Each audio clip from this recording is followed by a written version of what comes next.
call that evidence? That is utterly ridiculous. You can deny my talent all you want, but the truth remains unmoved by your prejudice. This whole process has been a miscarriage of justice. I refuse to stand here and be silent while my rights are violated. I am not guilty, Your Honor. I ask the court to consider the evidence before you condemn me. Based on the evidence presented, I find you guilty as charged and sentence you to 20 years. Your Honor, I did not do this. You cannot send me to prison. You can sentence me to whatever you want, but I will never be silenced. I did nothing wrong. She could speak 9 languages, a talent most would envy, but today it wouldn't matter. As Amara stepped into the courtroom, the air felt heavier, colder, almost hostile, though she didn't yet understand why. The judge glanced at her with a smirk, as if her brilliance was a joke. Seconds later, a moment unfolded that no one expected, a moment that would shake everyone in the room, expose hidden prejudice, and challenge everything she thought she knew about justice. Could she overcome it, or would the world silence her once again? Subscribe and turn on notifications to witness stories of courage, truth, and resilience that demand to be heard. It was a crisp Monday morning when Amara awoke to the familiar hum of the city outside her apartment window. Sunlight filtered through the blinds, casting sharp lines across her desk, cluttered with notebooks, language dictionaries, and legal papers. Her room had always been a sanctuary of learning, a space where ideas traveled faster than the world outside. At 24, she had mastered 9 languages, a feat that few could imagine and even fewer truly understood. Each language was a doorway to a culture she loved, a skill she wielded with pride, yet one that today felt oddly fragile. Her morning routine was calm, almost meditative. She brewed her coffee slowly, savoring its bitterness, a quiet companion to her thoughts. She reviewed her notes once more, flipping through pages that documented months of preparation for the court appearance ahead. It was supposed to be just another day, a routine step in her journey, yet there was an unshakable tension gnawing at her. She couldn't pinpoint why, but her intuition whispered that something in this courtroom would be different, something that would test more than her knowledge or eloquence. Amara dressed carefully, choosing attire that was professional but unassuming. She wanted to be noticed for her merit, not her appearance. Yet, even as she adjusted her blazer, a small part of her wondered whether merit alone could shield her from the invisible walls she had always faced. The walk to the courthouse was uneventful, the streets bustling with commuters and city life. She observed the people around her, the hurried glances, the distracted faces, the occasional nod of acknowledgement, but couldn't shake the feeling of eyes lingering too long, whispers she couldn't hear, subtle judgments she couldn't ignore. Inside the courthouse, the atmosphere was different. The air smelled faintly of polished wood and old paper, but the scent seemed heavier than usual, almost oppressive. The lobby was quiet, except for the soft shuffle of feet on the marble floor. Amara clutched her folder tightly, each document inside a testament to her preparation, her diligence, her relentless pursuit of excellence. She had worked tirelessly, dedicating countless hours to mastering languages, honing her skills, and ensuring every detail of her case was precise. Yet now, in this space where fairness was supposed to reign, she felt a subtle, almost invisible barrier closing in around her. Her eyes scanned the courtroom. Spectators filled the seats, some curious, some indifferent, and others whose expressions she could not read. The judge sat at the bench, reviewing papers, seemingly detached. But beneath the neutral facade, there was an unmistakable undertone, a flicker of skepticism, perhaps even disbelief aimed squarely at her. The subtle dismissal hit harder than any overt insult could. It was a reminder that brilliance alone did not always protect one from prejudice, that achievements could be overshadowed by assumptions rooted in skin color, gender, or identity. Amara reminded herself to breathe, to steady her heartbeat, to focus on the work she had done and the facts she was about to present. She had faced challenges before, of course, moments when her skills were questioned, her motives doubted, her very identity undermined, but nothing quite like this.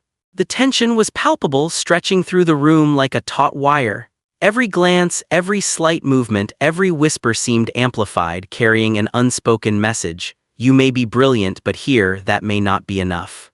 She walked toward the judge's bench with deliberate steps, each one measured, each one a statement of presence. Her mind raced through the points she intended to make, yet she could feel the weight of expectation pressing down, not only from those in the courtroom but from the countless unseen observers who might one day hear her story. This wasn't just about a legal matter, it was about the recognition of competence, about confronting the subtle, pervasive biases that often went unchecked in spaces meant to uphold justice. As she set her folder on the bench and prepared to speak, she caught sight of a few faces in the audience, friends, colleagues, and even strangers who had come to support her or observe. Their expressions mirrored a mixture of hope and apprehension. Some seemed to sense the gravity of what was about to unfold, the tension between merit and prejudice, between truth and assumption. Others seemed oblivious, wrapped in their own routines, unaware that they were witnessing a moment that could change perceptions, even if only slightly, in that room and beyond. Amara began to present her case. Her voice was steady, clear, and deliberate. She spoke of her qualifications, her experiences, her dedication, and the evidence she had gathered. For a brief moment, it seemed as though reason and preparation might carry the day. But then came subtle shifts in the atmosphere, small interruptions, dismissive glances, murmurs that hinted at disbelief. The judge's expression, while still officially neutral, carried the faintest trace of condescension.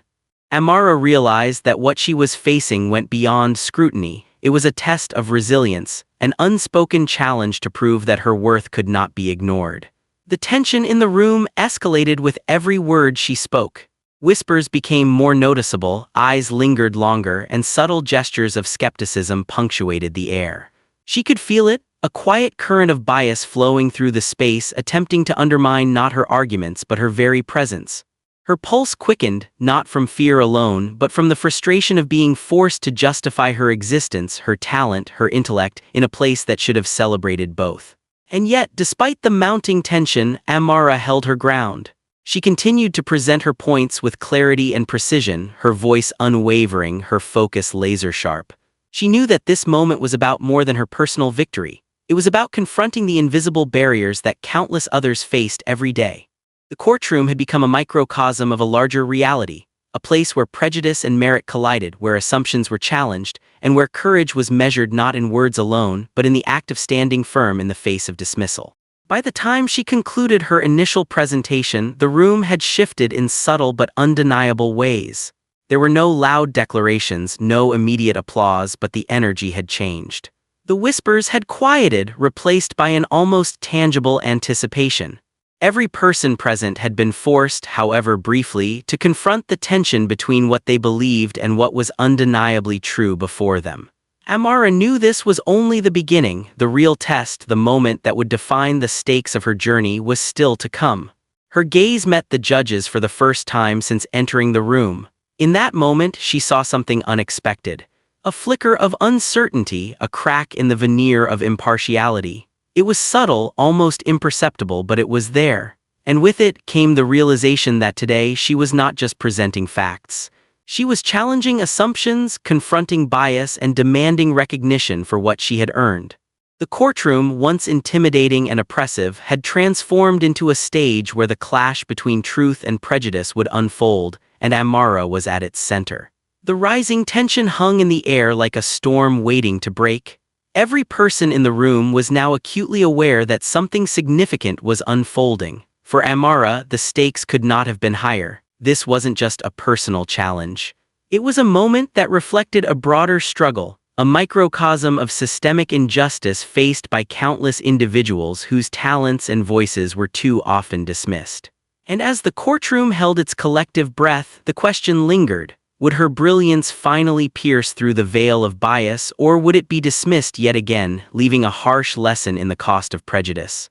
It was a crisp Monday morning when Amara awoke to the familiar hum of the city outside her apartment window.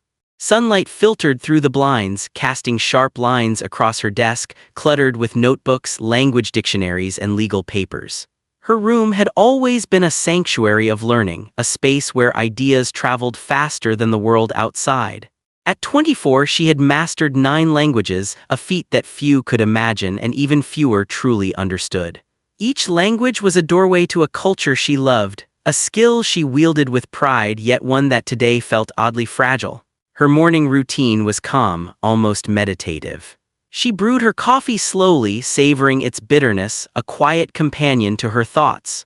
She reviewed her notes once more, flipping through pages that documented months of preparation for the court appearance ahead. It was supposed to be just another day, a routine step in her journey, yet there was an unshakable tension gnawing at her. She couldn't pinpoint why, but her intuition whispered that something in this courtroom would be different, something that would test more than her knowledge or eloquence. Amara dressed carefully, choosing attire that was professional but unassuming. She wanted to be noticed for her merit, not her appearance. Yet, even as she adjusted her blazer, a small part of her wondered whether merit alone could shield her from the invisible walls she had always faced. She lingered for a moment, gazing at the sunlight spilling across her apartment floor, feeling the quiet weight of anticipation pressing gently yet firmly against her chest. The months of preparation, the hours of study, the late nights spent poring over legal briefs and multilingual documents, they all culminated in this morning. And yet she couldn't shake the subtle sense that the day ahead would demand more than knowledge alone. The familiarity of her apartment, the comfortable disarray of her books, the gentle aroma of coffee mingling with the sunlight, it was all a small island of reassurance in a world that felt poised to test her at every step. And yet, the tension under her calm exterior was palpable, as if the room itself knew that a storm of judgment, expectation, and silent challenge was approaching. Her mind replayed every scenario, anticipating the smallest gestures, the faintest glances, the micro-expressions that could reveal bias, skepticism, or doubt. She allowed herself a deep breath, feeling the ritual of her morning act as both grounding and preparation. In the quiet of her apartment, surrounded by the tangible symbols of her intellect, books, notes, research, she found a fragile comfort. And yet, she understood that when she stepped beyond her front door, the sanctuary of her controlled environment would give way to a space where she could not command every perception, where her brilliance would be silently weighed against assumptions she could neither dictate nor dismiss. Every second seemed stretched, a pause pregnant with potential, the moment before stepping into a space that demanded not only competence but resilience. The weight of unseen scrutiny, the anticipation of prejudice hidden behind polite facades, and the knowledge that this courtroom, like so many other arenas in her life, might not recognize merit without resistance, coalesced into a quiet but heavy tension. And as she gathered her materials, sipped the final warmth of her coffee, and adjusted her blazer one last time, she reminded herself that her preparation, her knowledge, her ability to navigate complexities of language and culture, and the years of discipline she had invested, were all tools she could wield against the subtle, pervasive challenge that awaited her. Every word written in her notes, every sentence memorized, every cultural nuance she had studied was a weapon of clarity against the fog of doubt. And yet, the human element, the unpredictable reactions of those who would judge her, remained a variable she could only approach with calm determination and inner focus. The apartment, the morning light, the coffee, the notebooks, all of it was a cocoon, preparing her for the confrontation ahead, a private moment of clarity before stepping into the wider world where her intellect, her preparation, and her courage would be tested. This serene, introspective morning, framed by the quiet warmth of her apartment and the rising sun, was both a buffer and a reminder. She had done everything within her power to prepare, yet the courtroom would demand more, not just her knowledge, but her resilience, her poise, and her unwavering commitment to truth. The streets were alive with the muted rhythm of the city, a constant undercurrent of movement that contrasted sharply with the tension coiling in Amara's chest. As she walked toward the courthouse, the cold morning air bit at her cheeks, sharp and clean, a sensation that made her acutely aware of each step. Her shoes clicked against the pavement in a rhythmic echo, a metronome marking the minutes leading up to what felt like a pivotal moment in her life. Around her, people moved with habitual purpose, commuters with briefcases, students with backpacks, street vendors preparing for the day. But to Amara, the scene felt strangely distant, almost like a film playing behind a glass pane. Her focus was inward, cycling through arguments she had rehearsed countless times, lines she had memorized, evidence she had meticulously studied, and every cultural nuance that could be wielded with precision in the courtroom. Her senses were heightened. She noticed the subtle shifts in tone when a passerby greeted another, the rhythm of footsteps syncing or diverging, the faint smell of exhaust mingled with the aroma of fresh-baked bread from a nearby cafe. Each detail anchored her in the present, yet also reminded her that beyond the sanctuary of her apartment, control was an illusion. The courthouse itself loomed ahead, an imposing structure of stone and steel, a monument to authority and procedure. Its columns rose with cold grandeur, shadows stretching like silent sentinels across the steps that led to the entrance. Amara's heart thumped, not with fear but with a deliberate, measured anticipation. Every step brought her closer to a stage where intellect would meet scrutiny, where her preparation would encounter both overt and invisible judgment. She thought of the months spent analyzing case law, of the painstaking effort to understand the cultural implications embedded in every precedent, and of the mental rehearsals she had conducted, parsing potential objections and counterarguments. Yet she knew that knowledge alone was not armor against the subtleties of perception, the implicit biases that could tip the balance in ways no amount of study could fully anticipate. As she approached the grand steps, a group of attorneys passed by, their briefcases swinging with casual confidence, their conversations a low hum of professional jargon. Some glanced at her, a polite nod here, a neutral acknowledgement there, yet each interaction carried a potential weight she could not ignore. It was a subtle dance of presence and perception where every gesture, every choice of word, and even the measured pace of her walk could be unconsciously read and interpreted. Amara felt a surge of resolve. The city around her, with its constant movement and indifferent faces, was a reminder that she would have to carve her own space within the structures built by tradition, authority, and expectation. Her thoughts drifted momentarily to her own journey, the long nights of study, the self-discipline that demanded sacrifice, the relentless pursuit of knowledge not for recognition, but for mastery and the integrity of her work. And yet, she knew that the integrity of her preparation could only carry her so far. The human element, the eyes that watched, the subtle judgments formed before a word was even spoken, loomed as a variable far beyond her command. A brisk gust of wind swept down the street, rustling papers in her bag and tugging at the edges of her coat. She adjusted it quickly, aware that appearance, like intellect, could influence perception in ways both conscious and unconscious. Her reflection in a glass storefront caught her attention. A poised figure, sharp-eyed, moving with intentionality, yet carrying the invisible weight of expectation and scrutiny. Each breath she took was deliberate, measured, a small act of control in a world that would inevitably test her in ways unseen. She thought about the entrance ahead, the grand doors that would swing open to reveal the courtroom within. The steps leading up to it felt symbolic, each one a marker of progression, both literal and metaphorical. With every footfall, she rehearsed the phrases in her mind, the cadence of her speech, the subtle emphasis that could lend clarity and precision to her arguments. Yet the preparation that had sustained her in private would now be exposed to a public arena, and the outcome would hinge not solely on her mastery of facts, but on her ability to navigate human dynamics, perceptions, and the silent currents of expectation. As she reached the top of the steps, the weight of the moment settled on her shoulders, not as pressure, but as a call to action, a reminder that the culmination of her preparation demanded more than memorized arguments.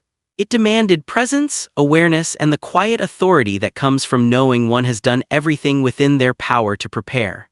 Around her, the city continued its relentless pulse, indifferent yet constant, a reminder that life would proceed regardless of the judgment awaiting her inside those grand doors. And in that awareness, Amara found a measure of calm. She reminded herself that each step she had taken, each hour of preparation, each nuanced understanding she carried was a tool to navigate the unknown. The courthouse, with its imposing structure, its echoing halls, and its walls imbued with the weight of precedent, was both a challenge and a stage. Her steps slowed momentarily at the threshold, a deliberate pause that allowed her to center herself. She inhaled the crisp morning air one final time, letting it fill her lungs, grounding her in the reality of the moment. The polished steps beneath her feet, the towering columns, the hum of distant city life, they all faded into a backdrop against the singular focus that would guide her through the courtroom doors.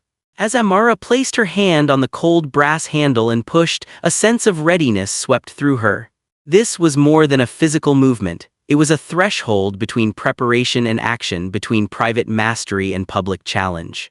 The doors opened with a solemn creak, revealing the interior where intellect, diligence, and human judgment would converge. And with that, The journey that had begun months ago in the quiet sanctuary of her apartment now stepped fully into the arena where the true measure of her capabilities would be revealed. The moment Amara crossed the threshold, the atmosphere shifted, dense with expectation, authority, and the unspoken weight of history embedded in every stone and polished surface. The interior of the courthouse was a world apart from the bustling streets she had left behind. Here, every echo, every footstep carried significance. The marble floors gleamed under the soft, filtered light streaming through tall windows, and the walls, adorned with portraits of judges long past, seemed to watch silently, their painted eyes both distant and penetrating. There was a subtle scent in the air, a mix of polished wood, ink from legal documents, and the faint, persistent tang of antiseptic that reminded her instantly that this place functioned under rules, order, and ritual where every detail mattered. As she stepped further into the central atrium, the high ceilings amplified the murmur of activity. Attorneys conversing in measured tones, clerks shuffling stacks of papers, bailiffs moving with purpose, and the occasional sharp knock from a gavel somewhere deeper in the building. Each sound contributed to a symphony of procedure, an invisible choreography she had mentally prepared for but now experienced in its full, imposing reality. Amara's senses sharpened. She noted the subtle hierarchy in posture, gaze, and movement. Some attorneys walked with an air of casual authority, shoulders squared, eyes forward, their pace unhurried yet confident as though the walls themselves acknowledged their mastery. Others moved with nervous precision, clutching briefcases or folders to their chests, their eyes flicking repeatedly to the polished plaques that identified courtrooms and chambers. Every nuance of behavior, every micro-expression, carried potential meaning, an insight she would need to interpret once inside the courtroom. She adjusted the strap of her bag, feeling the comforting weight of her notes and documents, each meticulously prepared and organized to support her argument. Though she was keenly aware of the people around her, she felt no need to compete for attention. This space demanded focus, not flair. Her steps carried her toward the central staircase, a wide, imposing structure of stone steps polished by decades of feet, each tread a subtle reminder of the countless cases, victories, and defeats that had unfolded in this very building. The stairwell rose like a corridor through time, the echo of her own steps mingling with the faint, lingering impressions of those who had walked here before. As she ascended, her mind reviewed the sequence of events she would recount, the precision of each argument, the careful calibration of tone required to convey authority without arrogance. The courthouse was both a stage and a crucible, a place where intellect and preparation met judgment, and where the subtleties of culture, bias, and perception could tilt the outcome in ways unpredictable yet critical. Reaching the landing, she paused for a moment, taking in the layout. Long, narrow corridors leading to multiple courtrooms, polished wooden doors engraved with brass numbers, the soft hum of activity behind each one hinting at proceedings in motion. Clerks and bailiffs passed, some offering polite nods, others absorbed in their work, moving with the practiced efficiency that only years in such an environment could cultivate. Amara felt a quiet thrill of anticipation. Every detail of her preparation now had a stage on which to perform, every hour of study a tool to navigate this intricate dance of procedure and persuasion. As she approached her assigned courtroom, the heavy wooden door loomed ahead, the polished brass handle gleaming under the ambient light. She paused, one hand resting lightly on the door, feeling the cool metal beneath her fingers, and allowed herself a controlled inhale, centering her focus. Beyond this threshold lay a space where intellect, authority, and human judgment would converge, a room designed not only for legal proceedings but for the nuanced interplay of argument, perception, and persuasion. Stepping inside, she was greeted by a quiet hush that seemed to settle over the room, as if the air itself acknowledged the gravity of what was to come.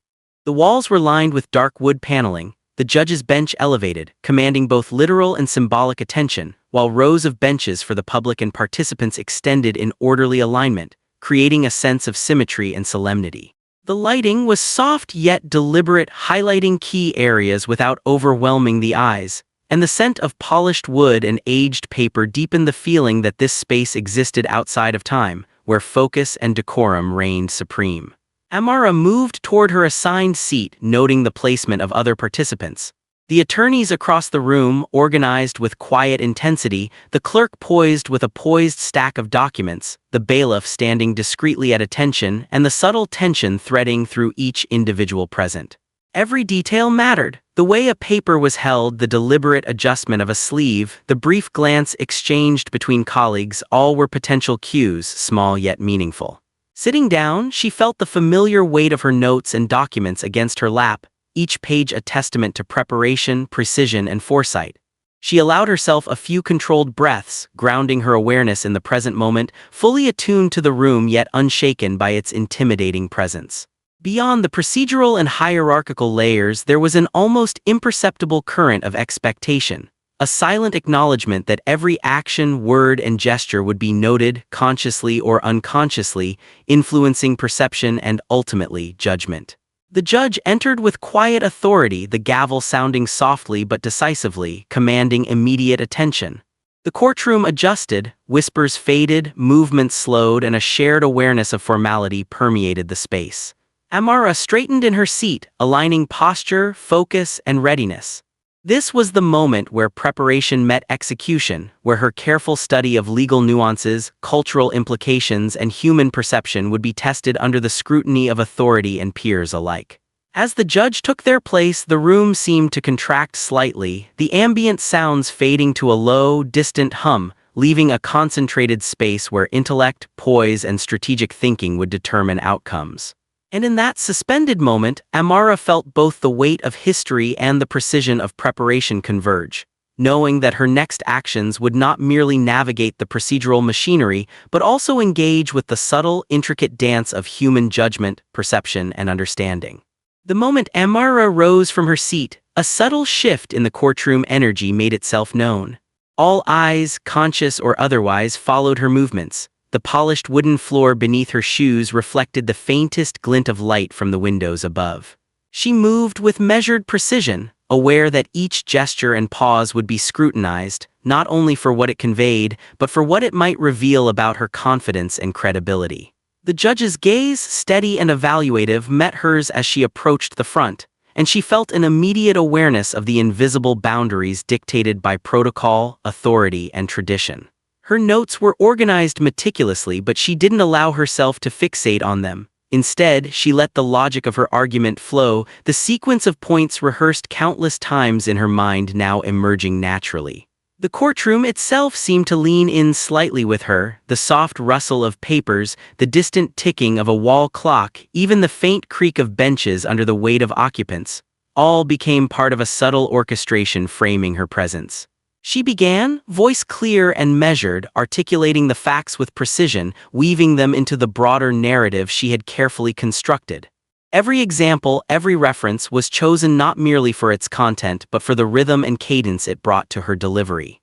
As she spoke, she observed reactions. A clerk jotting notes with brisk efficiency, attorneys across the room exchanging brief glances, and the judge, who occasionally tilted a head or furrowed brows, signaling attentiveness, curiosity, or mild skepticism. Each reaction was a cue, a subtle thread in the fabric of perception she was weaving around her argument. Amara adjusted her pacing accordingly, emphasizing critical points, allowing the weight of certain words to resonate before moving forward. The room's ambient sounds faded further into the background as she spoke, replaced by a focused energy that drew attention to her narrative. She was not merely presenting facts. She was navigating an intricate landscape of expectations, biases, and procedural subtleties, anticipating questions even before they were asked. The careful interplay of authority, clarity, and respect in her tone ensured that the courtroom understood her as composed, credible, and deeply informed. By the time she concluded, the silence that followed was neither awkward nor tense. It was a quiet acknowledgement of a well-delivered argument, a recognition that the space had been engaged fully, the ideas transmitted with clarity and strategic intent. Amara returned to her seat, aware that her preparation, poise, and ability to adapt in real time had anchored her performance, setting the stage for the next phase of the proceedings. As Amara leaned slightly over the bench to gesture toward her open folder, the weight of the room's attention pressed upon her, tangible and almost suffocating. Each page in front of her was more than paper. It was months of work, every note a testament to countless hours of preparation, every diagram a bridge between cultures, languages, and legal precedent. She spoke deliberately, emphasizing the relevance of each document, her voice calm but resonant, carrying authority that demanded acknowledgement without arrogance. The judge, seated above her, maintained a neutral expression outwardly, yet subtle movements betrayed his internal calculation. A barely perceptible shift of shoulders, a brief narrowing of the eyes, a tilt of the head signaling skepticism or perhaps surprise at her thoroughness. In the background, spectators leaned forward, some quietly whispering to each other, the faintest murmurs brushing against the edges of the air, evidence of collective curiosity or doubt.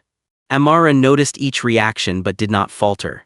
Instead, she allowed these micro-responses to inform her pacing, adjusting emphasis where it would land most powerfully.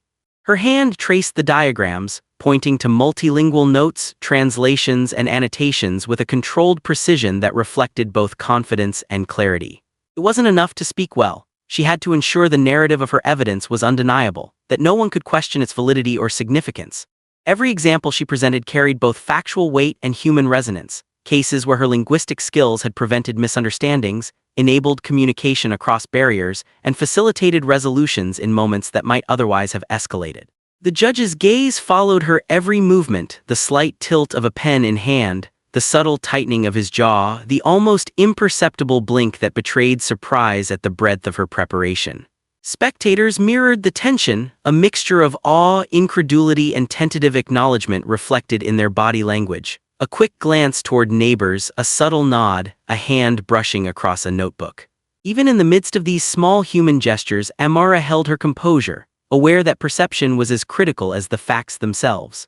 The sunlight streaming through tall courtroom windows cast dramatic shadows across the polished wood, highlighting the edges of her folder, the texture of her blazer, and the expression of steadfast determination on her face. Every movement, every word was a story-driven choice, a cinematic moment that told more than the mere details of the case. When she finally paused, allowing her last point to settle into the room, the hush was profound, an acknowledgement that she had delivered a statement impossible to ignore. The courtroom's atmosphere had subtly shifted. Skepticism remained, but respect had begun to infiltrate the space, laying the foundation for the confrontations and resolutions yet to come.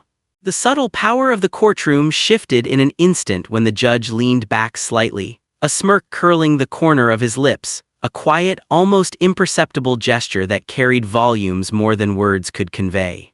Amara's gaze remained steady, focused on the papers before her, but inside, a storm of frustration surged, tempered only by the discipline she had cultivated over years of confronting skepticism. Every small movement of the judge felt amplified in the charged space. The crossing of his arms, the subtle tap of a pen against the polished wood, the slight arch of an eyebrow, all quiet indicators of doubt, subtle dismissal, or perhaps disbelief.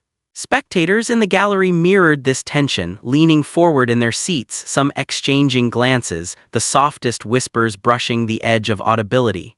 It was as though the room collectively held its breath, attuned to the unfolding dance of authority and assertion. Amara's hands, resting lightly on the folder, conveyed a controlled elegance, each gesture purposeful. She did not flinch, nor did her voice waver. She continued to articulate the points she had meticulously prepared, each word chosen with precision, deliberate in its clarity and intent. The judge's smirk, while intended to diminish, instead fueled her determination. She recognized the layered complexity of this moment. It was not merely about presenting facts, but about confronting an implicit bias embedded within the walls of the courtroom. The polished surfaces reflected sunlight in stark, dramatic patterns, casting elongated shadows that seemed to mirror the tension, highlighting the divide between perception and truth. Every subtle murmur in the audience, every sideways glance, and every tentative nod became a backdrop to her presentation, a reminder that the battle she faced was both internal and external. Amara's voice remained calm, each phrase delivered with authority, conveying both the breadth of her expertise and the depth of her commitment to justice. Her expression was composed yet resolute, eyes unwavering, jaw set firmly, projecting confidence despite the undercurrent of resistance that emanated from the bench. The judge's body language, intended to undermine her credibility, instead became a visual marker of the broader systemic challenge she navigated daily, where merit, diligence, and intellect were scrutinized not solely on their own merit, but against the backdrop of subtle, unspoken prejudice. Every gesture of condescension, every fleeting expression of disbelief became part of the story she was telling, not just through words, but through presence, poise, and unwavering determination. By the time she concluded her point, the tension in the room was palpable. The smirk remained, but so too did a quiet acknowledgement that Amara's preparation, precision, and poise were undeniable. In that charged, cinematic moment, the courtroom had become more than a legal space. It was a microcosm of broader societal forces, a stage where the confrontation between bias and brilliance played out in real time, and Amara stood at the center, unwavering and resolute. The murmurs began almost imperceptibly, a soft hum that weaved through the courtroom, threading their way between polished wood and the high vaulted ceilings, brushing against Amara's heightened awareness. Every subtle whisper carried weight, a quiet ripple of doubt or speculation that seemed to amplify the tension in the room. Spectators leaned slightly forward, some exchanging brief glances, others craning their necks to catch words just beyond audible reach. The gestures were small but telling, a furrowed brow here, a subtle shake of the head there, a soft nod of acknowledgement that seemed almost reluctant. Amara, standing at the bench with her folder open and hands steady, absorbed it all without letting it fracture her focus. Her expression remained calm, though the undercurrent of tension pressed against her like a physical weight, testing both patience and composure. Each whisper seemed to challenge not only the evidence she presented but the very essence of her authority in the space. She recognized this familiar pattern. It was the quiet skepticism that those who excelled in unconventional ways often encountered, a subtle attempt to diminish, to question, to render brilliance invisible under the guise of casual observation. And yet, she met it with unwavering poise, her voice carrying with clarity and purpose, articulating points meticulously prepared, precise in both fact and logic. The murmurs did not escape her notice. She used them, consciously or unconsciously, to gauge the room, to measure the resistance she faced and adjust the rhythm of her presentation accordingly. The spectators' whispers created a tensioned rhythm in the air, punctuating each statement, each gesture, a reminder that her audience was not entirely passive. Yet in the midst of it all, there were hints of respect, glimmers of acknowledgement from those whose eyes reflected curiosity and awe beneath their initial doubt. Amara's posture remained upright, deliberate, commanding attention not through volume but through measured presence, a visual assertion of credibility and authority. The subtle undercurrent of societal judgment, framed by her own awareness of years spent navigating spaces laden with bias, sharpened her focus rather than weakening it. Each quiet exchange among spectators became a silent dialogue, a mirror reflecting the challenges of perception, assumptions, and the precarious balance between skepticism and recognition. She gestured occasionally toward the open folder, emphasizing evidence, her multilingual notes, diagrams, and legal references, a testament to the depth of her preparation. Even as the whispers swelled into a chorus of quiet disbelief, Amara's voice cut through with precision, her calm assertiveness demanding attention. By the time she paused to let a point resonate, the whispers had not vanished entirely, but their tone had shifted slightly, curiosity mingling with skepticism, awareness threading its way alongside doubt. In that delicate balance, Amara held the room, standing firm as the subtle clash between expectation and merit played out in hushed tones, the courtroom alive with tension, the stage set for the deeper confrontation that awaited. Amara's face reflected a subtle but intense mix of frustration and rising determination, every line and contour betraying the emotions she held tightly in check. Her brown eyes, usually calm and contemplative, were now alert and slightly narrowed, scanning the room with precision, taking in the judge's restrained skepticism, the faint murmurs of the spectators, and the delicate shifts in posture that signaled doubt or curiosity. Her jaw was set, lips pressed together just enough to show concentration without giving away the simmering resolve beneath, a delicate balance between vulnerability and power. She knew that in moments like these, subtle expression often spoke louder than words, the slight lift of an eyebrow, the careful tilt of her head, the way she held her folder slightly closer, signaling both readiness and confidence. The tension in the courtroom seemed to converge on her, an almost tangible force pressing against her chest, yet she remained steady, a pillar amid the swirling undercurrent of skepticism. Each breath she took was deliberate, measured, as if aligning body and mind for the challenge ahead, channeling the years of preparation and experience that had led her to this pivotal moment. She could feel the weight of expectation not just from the judge and the spectators in front of her, but from the countless others who might one day hear her story, whose belief in fairness, merit, and truth relied upon moments like this. Amara's subtle expressions were punctuated by small, controlled gestures, adjusting a page, glancing toward a diagram, pointing ever so slightly at evidence, each movement carrying meaning, reinforcing her presence, asserting authority without aggression. There was no room for faltering, no opportunity for distraction. Every nuance mattered, every blink, every pause became part of the silent dialogue she maintained with the room. And yet, behind the tension and meticulous control, there was a flicker of human emotion, a quiet recognition of the struggle, the unfairness, and the challenge inherent in being underestimated simply for who she was. Her face, in its close-up intensity, told a story of resilience, intelligence, and courage, offering the courtroom a visual narrative that paralleled her verbal one. This emotional moment, captured in the micro-expressions that only close observation could reveal, was both a personal assertion of strength and a signal to the room that she would not be diminished, dismissed, or silenced, regardless of the subtle biases pressing in from every angle. It was a prelude to the full display of her brilliance that was about to unfold. Amara leaned slightly over the courtroom bench, opening her folder to reveal meticulously organized documents, annotated with multilingual notes, diagrams, and cross-references. Each page was a testament to the countless hours she had devoted to mastering 9 languages, a feat few could even imagine, let alone comprehend. She gestured toward the documents with controlled precision, letting her hands underscore the points she had carefully prepared, yet every movement was layered with defiance, signaling her refusal to be underestimated. Her expression was calm, confident, and firm, radiating an almost tangible sense of authority, yet her brown eyes carried the unspoken weight of countless previous encounters where brilliance had been overshadowed by subtle prejudice. The judge observed her intently, leaning forward just enough to betray a faint trace of disbelief, the shadow of skepticism still present despite the clarity of the evidence before him. The courtroom spectators, meanwhile, were caught in a delicate balance of curiosity, doubt, and attentiveness. Some whispered softly among themselves, others remained motionless, studying her every word and gesture.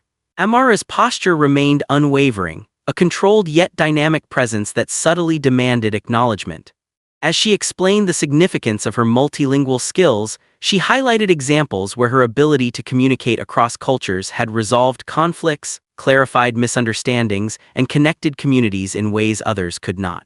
Her voice was steady, deliberate, and resonant, each sentence constructed to reinforce her credibility, each fact layered with an emotional undertone that reflected the challenges she had overcome. There was a rhythm to her presentation, a cadence that blended intellectual rigor with emotional clarity, captivating the room without aggression, yet leaving no doubt that her talent and preparation could not be dismissed. The polished courtroom interior, with its tall windows casting natural light onto her figure, amplified the narrative visually, emphasizing her central role and the subtle tension surrounding her. Even in the midst of whispers and small gestures of disbelief, Amara's controlled display of competence and focus was impossible to ignore. This moment was more than just a presentation of facts, it was a deliberate assertion of her presence, a declaration that merit and preparation could confront prejudice directly, that brilliance could not be negated by assumptions or dismissive glances. The energy in the room shifted imperceptibly, a quiet acknowledgement that the narrative she was weaving was beginning to resonate, and that her skills, dedication, and intelligence were undeniable forces challenging the bias that lingered silently around her. The courtroom seemed to freeze in time as Amara concluded her argument, standing tall with her folder resting lightly on the bench, a symbol of her preparation and unwavering resolve. Her brown eyes, sharp and focused, reflected a quiet triumph that had been hard-won through years of dedication and perseverance. The judge, who had maintained a careful facade of impartiality throughout the proceedings, now sat frozen mid-reaction, his smirk vanished and replaced by an expression of speechless acknowledgement. For the first time, the subtle barrier of skepticism and prejudice that had hovered over the room seemed to crack, exposing the judge's genuine uncertainty. Spectators, who had been observing with varying degrees of curiosity, doubt, and skepticism, were momentarily caught in a collective breath-holding silence. Their eyes widened subtly, some leaning slightly forward, as the weight of what Amara had just presented began to sink in. Every argument, every reference to her multilingual expertise, and every carefully documented example of her contributions to cross-cultural understanding had landed with undeniable force. Amara's posture remained controlled yet commanding, an embodiment of the tension between merit and bias, her calm exterior masking the intensity of emotion that surged beneath the surface. The light streaming through the courtroom windows highlighted her figure, casting a soft glow on her navy blazer and white blouse, emphasizing her presence as the focal point of the room. Even in the stillness, there was a palpable electricity, a quiet tension that spoke to the collective realization unfolding around her. Brilliance, skill, and dedication could no longer be ignored, and the assumptions that had long accompanied subtle bias were being confronted head-on. The judge's frozen expression conveyed more than surprise. It was an unspoken admission that Amara's argument had pierced through the preconceptions that had previously dictated the room's perception. Spectators began to process the moment with varying reactions, some nodding subtly in recognition, others remaining wide-eyed, absorbing the implications of what they had witnessed. For Amara, the silence was not empty. It was a powerful acknowledgement of the confrontation she had orchestrated, a moment where evidence and presence collided with bias. In this suspended space, the courtroom had transformed into a stage where the invisible barriers of prejudice were not only challenged but visibly shaken, and Amara stood at the center, unyielding, her triumph clear even in the midst of tension and expectation. The wide-angle view of the courtroom captured the subtle yet dramatic shift in the atmosphere. Amara remained at the bench, composed, her posture upright, hands lightly resting on the folder that symbolized not only her preparation but also her resilience in the face of systemic bias. The judge, still frozen from the impact of her final statement, leaned back slightly, a flicker of uncertainty crossing his previously composed face. The spectators, a mix of colleagues, friends, and strangers, were unified in a suspended state of attention, their reactions ranging from awe to disbelief. Some whispered quietly as though attempting to process the weight of the evidence and insight Amara had just presented, while others sat in near-perfect stillness, leaning forward ever so slightly to catch every nuance of her argument. The courtroom, once filled with subtle tension and quiet skepticism, now felt like a shared space of acknowledgement, where the invisible yet powerful barrier of prejudice had been momentarily pierced. Light streamed in from the towering windows, casting dramatic shadows across the polished wooden benches and the marble floor, emphasizing the story-driven focus of Amara's confrontation. Every element, the judge's slight gestures, the spectators' varied postures, and Amara's unwavering composure, contributed to the cinematic tension that told the story of an individual challenging entrenched assumptions through intellect, preparation, and courage. The room seemed to vibrate with a quiet electricity, a suspended moment where every observer was compelled to recognize the clash between merit and preconceived bias. Even the air felt heavy, charged with anticipation and reflection, as if the courtroom itself had become a character, witnessing the unraveling of assumptions long held without conscious acknowledgement. In this carefully balanced composition of human reactions and environmental storytelling, Amara stood as the unwavering center, a focal point where calm determination met the silent force of recognition.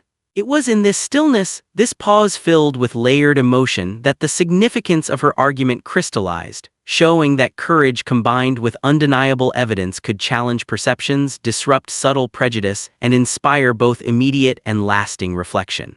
Every eye in the room was now attuned not just to what she had said, but to what she represented, an unspoken assertion that brilliance and diligence, when wielded with clarity and integrity, could no longer be ignored. As the courtroom settled into a tense, almost reverent silence, the close-up on Amara's eyes revealed the subtle yet profound shift within her and the room itself. Her brown eyes, reflecting a mixture of quiet triumph and steely determination, captured the essence of every challenge she had faced leading up to this moment. The judge, partially blurred in the background, remained motionless, caught between disbelief and the sudden acknowledgement of her undeniable capability. Every line on his face, the slight narrowing of his eyes, and the faint tension in his posture conveyed the rare recognition of truth breaking through a long-standing veil of assumption. Amara's gaze, unwavering, held a controlled intensity, communicating not only her mastery of the facts before her but also the resilience that had carried her through countless moments of doubt and dismissal. In this pivotal moment, the courtroom became a stage for the collision of prejudice and merit. The spectators, scattered throughout the gallery, were now collectively absorbing the weight of her argument.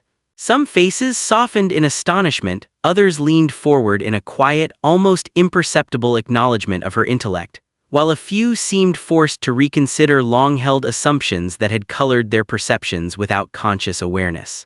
Every subtle movement, every shift of attention in the room contributed to a shared recognition that what had been presented was no ordinary testimony. It was a confrontation with systemic bias in its most nuanced and insidious form. The light, cascading through the tall windows, highlighted the contours of her face, accentuating the determination in her expression and the calm confidence in her stance. The cinematic composition emphasized both her individuality and her role as a catalyst for awareness, drawing the viewer's eye to the intricate interplay of personal triumph and social reflection. This moment of realization was not marked by applause or overt affirmation but by an almost palpable shift in energy. A collective acknowledgement that Amara's preparation, skill, and courage had created a space where merit could no longer be dismissed. It was a turning point, a subtle yet undeniable proof that perseverance, intellect, and the courage to stand firm against quiet prejudice could transform a room, challenge assumptions, and leave an indelible mark on those who witnessed it firsthand. The tension in the courtroom was now almost tangible, a quiet, collective awareness that something unprecedented was unfolding. Amara stood mid-presentation, her posture unwavering, hands lightly resting on her folder, projecting calm intensity. Every spectator seemed to be holding their breath, leaning forward slightly in their seats, their expressions a complex mix of awe, disbelief, and a slowly dawning respect. The judge, previously an unyielding figure of authority, now exhibited subtle cracks in his composure, slight shifts in posture, a pause before responding, fleeting uncertainty in his eyes, revealing the first signs of recognition that Amara's meticulous preparation and undeniable talent could no longer be disregarded. Her brown eyes, focused yet expressive, scanned the room intermittently, taking in the reactions of those present without losing a beat in her presentation. The whispers that had once rippled discreetly through the gallery had diminished, replaced by an almost imperceptible hum of attention, the energy shifting from quiet skepticism to careful consideration. Amara's voice remained steady, deliberate, and controlled, each word articulated with clarity, yet carrying the weight of years spent overcoming doubt, dismissal, and bias. As she referenced the evidence she had painstakingly gathered, highlighting her multilingual expertise and the tangible impact of her contributions, the subtle tension in the room began to evolve into something more profound. An acknowledgement, unspoken yet undeniable, that her abilities and dedication demanded recognition. Spectators' eyes tracked her gestures, noting the precision and purpose behind every movement, and even those who had entered the room indifferent or distracted could not escape the gravity of what was being communicated. The cinematic composition of the scene captured this layered social dynamic. Amara's calm yet commanding presence in the foreground, the judge's tentative reactions mid-frame, and the gallery's varied expressions forming a spectrum of realization and respect. The room had transformed into a microcosm where prejudice and merit collided, where silent acknowledgement replaced whispered doubt, and where courage, preparation, and intellect asserted themselves against subtle, systemic bias. Every person present, from colleagues to strangers, had been subtly challenged to confront their assumptions, and the emotional weight of this public tension created a shared, almost electric moment, a collective recognition that the truth she presented could not be ignored, and that her presence alone was a statement against entrenched disbelief. As the session drew to a close, Amara carefully gathered her folders, the weight of her accomplishments and the lingering tension in the room reflected in her deliberate movements. Each step she took felt purposeful, measured, as if the polished marble floor itself acknowledged the gravity of what had just occurred. Her long natural curls bounced slightly with each stride, catching the soft light streaming through the courtroom windows, a subtle testament to the real human presence that carried years of preparation and resilience. Her navy blazer remained crisply fitted, the white blouse underneath pristine, mirroring the professionalism and poise she maintained throughout the trial. The courtroom, which had moments before felt suffocating with doubt and subtle prejudice, now seemed to exhale, the tension easing into a quiet, reflective energy. Spectators watched her leave with expressions that varied from admiration to stunned recognition, some nodding slightly, others holding back words of praise, yet all visibly impacted by the culmination of her arguments. The judge, still seated at the bench, appeared pensive, hands clasped loosely, a faint acknowledgement of Amara's undeniable competence in his gaze, though the smirk that had once hovered on his lips was gone.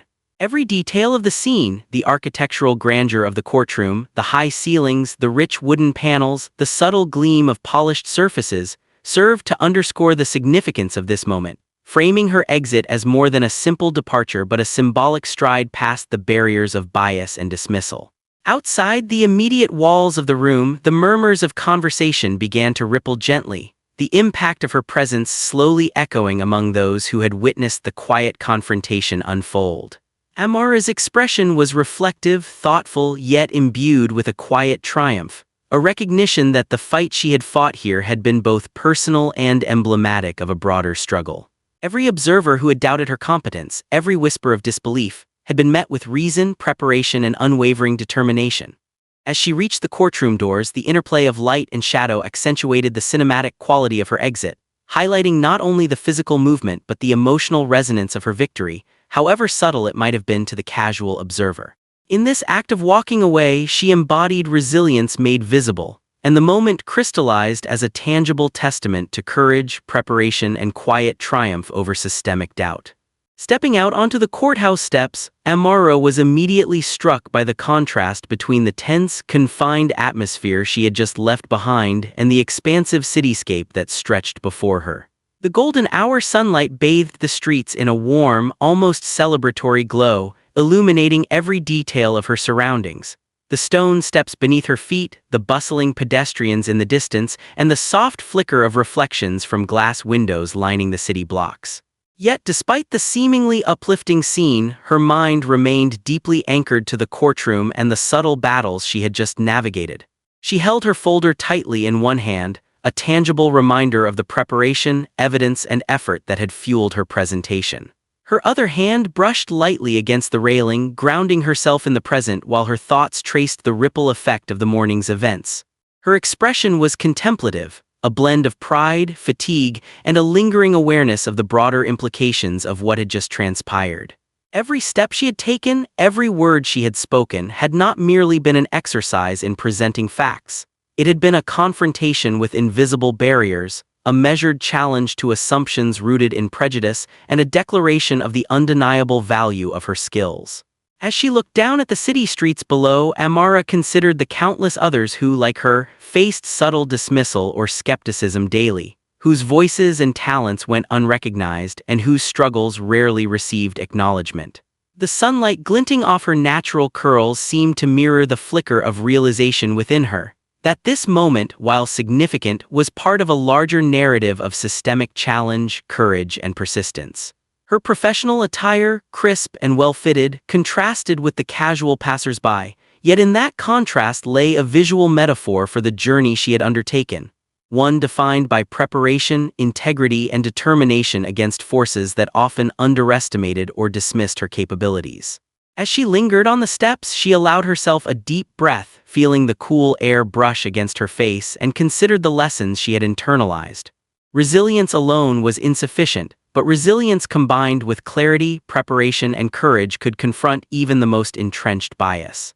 Her eyes traced the horizon, the city bustling with life, and she realized that her journey was far from over. Today was a milestone, a reflective pause, but the broader struggle remained. In that quiet, introspective moment, Amara felt both the weight and the exhilaration of having challenged prejudice head-on, understanding that the impact of her courage extended beyond herself, touching the lives of those yet to find their voice. Back in her apartment, the familiar space that had been her sanctuary since she was a child, Amara sank into the chair by her desk, letting out a long, measured breath. The afternoon sunlight streamed through the blinds, casting warm, striped patterns across her cluttered workspace.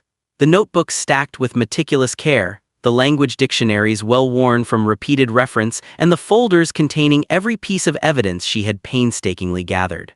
The comforting aroma of brewed coffee lingered, mingling with the subtle scent of old paper and ink, grounding her as she reflected on the events that had unfolded. Her mind replayed each moment in the courtroom. The judge's skeptical gaze, the murmurs of the spectators, and the flickers of doubt and disbelief she had encountered. Yet she also relived the quiet triumphs, the moments when her evidence was undeniable, her articulation precise, and her presence resolute. Sitting there, Amara allowed herself a rare pause to process the emotional and mental toll of the confrontation she had just navigated. It was not merely relief she felt, but a complex weave of exhaustion, pride, and a dawning awareness of the broader significance of her actions. Every gesture, every carefully chosen word had served a dual purpose: to assert her competence and to subtly challenge the assumptions that so often went unquestioned in spaces like the courtroom. She realized that her victory was both personal and symbolic, a reflection of the countless others whose abilities were dismissed or undermined daily, often without notice or recognition. As she sipped her coffee, Amara's thoughts drifted toward the responsibility that now rested with her: how to ensure that her story would resonate beyond her own experience. She considered reaching out to peers, colleagues, and communities to share insights, to offer guidance, and to illuminate the subtle biases that could impede talent and merit. The apartment, once simply a place of preparation and study, now felt like a reflective haven, where the echoes of the morning's confrontation could be digested and transformed into lessons for action. Amara's gaze lingered on the city skyline visible through the window, the urban landscape buzzing with life, and she understood that her journey was ongoing. Her story, her voice, and her resilience were not confined to this single courtroom. They were part of a broader conversation about recognition, fairness, and the courage to confront systemic bias. A conversation she was now determined to continue in both quiet reflection and purposeful action. Over the following days, Amara's story began to ripple outward, reaching far beyond the confines of the courtroom and her immediate circle. Friends, colleagues, and even acquaintances she had not spoken to in months reached out, eager to share their reactions, offer congratulations, and discuss the significance of her confrontation with subtle prejudice. Emails, text messages, and social media notifications piled up, each one carrying a mix of admiration, curiosity, and reflection. Many expressed surprise not at her intelligence or skill, but at the resistance she had faced simply for being herself, an experience that resonated deeply with those who had, in their own lives, encountered similar forms of bias. Some messages included personal stories recounting moments when their abilities were overlooked, their accomplishments minimized, or their voices ignored in professional and social settings. Amara found herself reading each note with a growing sense of responsibility. Her journey had become more than a personal victory. It was a mirror reflecting systemic issues that affected countless people, highlighting the tension between merit and assumption, between effort and recognition. She realized that the power of her experience lay not only in its demonstration of resilience, but in its capacity to inspire others to challenge subtle injustices, to assert their value, and to refuse to accept dismissal based on prejudice. Conversations flowed in every direction, some formal, analytical, dissecting the courtroom encounter and its broader implications, others heartfelt, emotional, and deeply personal. Amara engaged with each carefully, offering perspective, encouragement, and empathy, understanding that the narrative she had created was now intertwined with the struggles and aspirations of many. It became clear that the courtroom had been a microcosm, a concentrated stage where systemic bias collided with undeniable evidence, and that her story now had the potential to influence change far beyond that space. As she communicated with supporters and peers, Amara recognized the importance of connecting her individual experience to a wider dialogue about fairness, equity, and recognition. Each conversation, each shared experience, strengthened her understanding that while one person could challenge assumptions and spark awareness, collective voices and shared narratives were essential to confronting long-standing patterns of dismissal and underestimation. Through these interactions, she saw the tangible impact of her persistence and courage. and it reinforced her commitment to continue advocating, mentoring, and amplifying the stories of those who, like her, had been underestimated, yet possessed brilliance waiting to be recognized. As the final days passed, Amara found herself reflecting on the broader meaning of her journey, the courtroom ordeal, and the aftermath that had unfolded across conversations, messages, and social interactions. Standing by her apartment window, looking out at the city skyline bathed in golden light, she felt a quiet but profound sense of purpose. The folder she had carried so carefully throughout the courtroom proceedings now rested on her desk, a symbol not only of preparation and diligence but of resilience and courage that could not be dismissed. The sunlight catching the curls of her hair seemed to emphasize the continuity of her struggle and triumph, both personal and symbolic.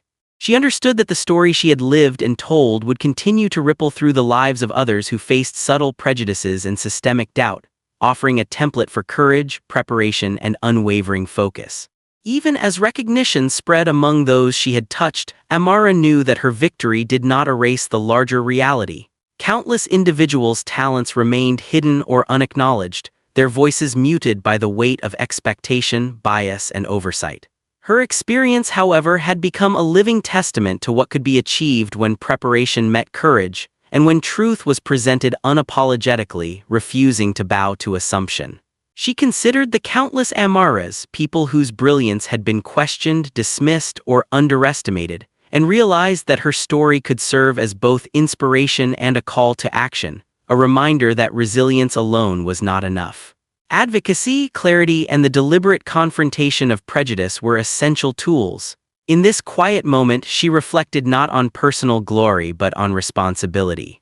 Her narrative had illuminated the power of perseverance, the necessity of preparation, and the courage required to stand firmly in the face of bias. It was a reminder to herself and to others that recognition was not granted passively. It must be pursued, defended, and asserted with integrity and persistence. As she gazed at the city, Amara felt a deep connection to the broader human struggle for acknowledgement and fairness. Her story would not end here. It was a beacon, a challenge, and a message that brilliance, courage, and truth could pierce through the barriers of doubt, prejudice, and silence.